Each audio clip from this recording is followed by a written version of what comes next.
ये हम कल जो रिजल्ट निकला उसका पूरा एक बार सर्च किए। झारखंड सहायक आचार्य का साइंस और मैथ का जो रिजल्ट निकला उसको मैं थोड़ा एक बार देखना चाहा कि कैसे कैसे क्या क्या है।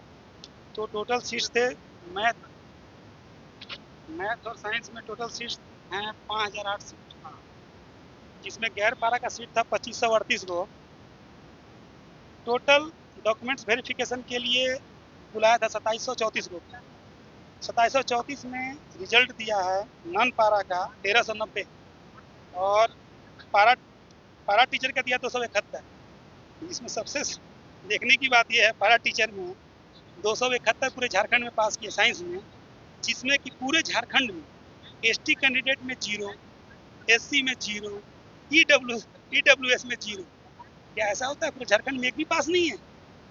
और अभी जो फाइनल रिजल्ट आया इसमें टोटल डॉक्यूमेंट्स में जो बुलाया 2734 में 12 और नॉन पारा को जोड़ लिया जाए तो 1661 कैंडिडेट पास किए टोटल पारा नॉन पारा मिला के।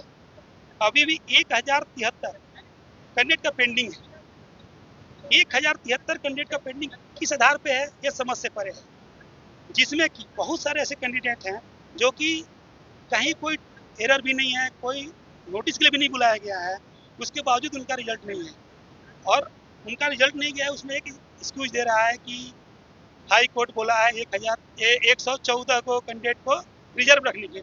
मेरा कहना है कि 5008 सीट जब है हमारे पास, अभी मात्र पास किए हैं इसमें 2734, फिर हमको इसमें रिजर्व रखने का क्या मतलब बनता है? ऑलरेडी रिजल्ट दे रहे हैं, उतना पास ही नहीं हुए उन लोग, फिर इसमें रिजर्व रखने का कोई मतलब नहीं बनता है। यही मेरा कहना है और इसमें सब कोई परेशान है। हाई कोर्ट में पूछा के सबमिट किए हैं कि 2734 कैंडिडेट मेरे पास मात्र पास हुए हैं, सीट है 5008, पास किए मात्र 2734, मेरे पास और कोई पास है ही नहीं, तो हम इनको क्लियर करेंगे, इनको नौकरी देंगे। और ये हाई कोर्ट में बोला है और यहाँ पर ये जो है सो मात्र दे रहे हैं रिजल्ट 1661। ये अपना ही बात से मुकर रहे हैं और वो भी कोर्ट में जो बोल रहे हैं हलफनामा दे के दे रहे हैं उससे मुकर जा रहे हैं। ये किसकी सुनिए? सिर्फ कोर्ट जाके हम लोग क्या करेंगे? सिर्फ कोर्ट जाने के लिए हम लोग हैं, 10 साल से कोर्ट ही जा रहे हैं, कितना बार कोर्ट जाएंगे बार बार? जेएसएससी चलाने के लिए कोर्ट है, हमारे पास यहाँ पारा टीचर है, इनका भी वही हाल है। ये सब इनका कोई भी डॉक्यूमेंट्स में प्रॉब्लम नहीं है, एक डॉक्यूमेंट्स में प्रॉब्लम नहीं है, उसके बावजूद इनका रिजल्ट नहीं है।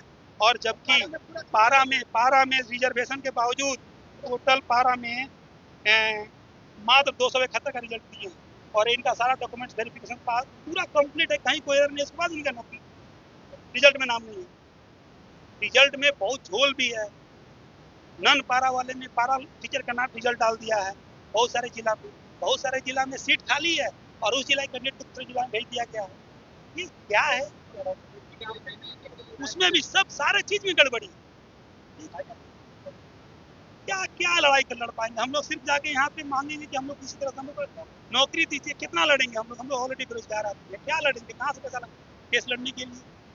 हम लोग के हाथ में सिर्फ परीक्षा देकर पास होना है, क्योंकि हम लोग हुए।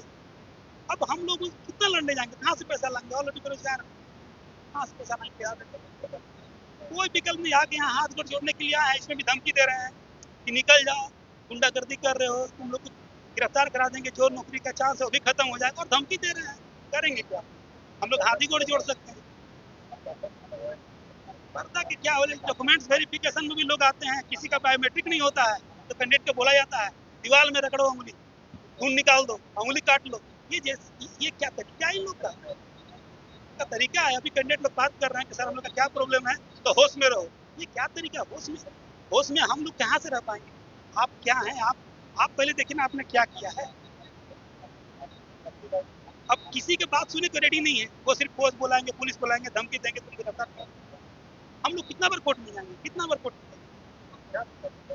तो कोर्ट नहीं जाने को तो जाएंगे, वो तो अंतिम अंत तो क्या करेंगे, मरता क्या नहीं करता, लेकिन क्या क्या उससे क्या करेंगे? कितना कोर्ट जाके भी क्या?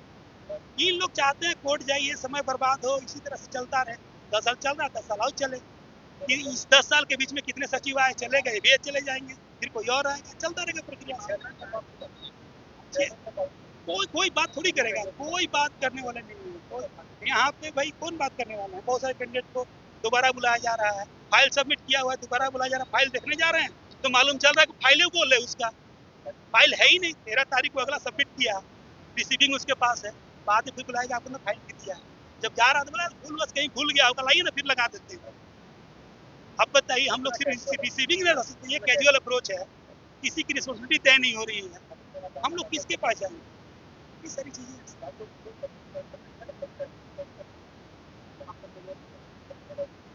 हम लोग तो सब जान ही नहीं सकते क्या कर सकते, ये सब ऐसे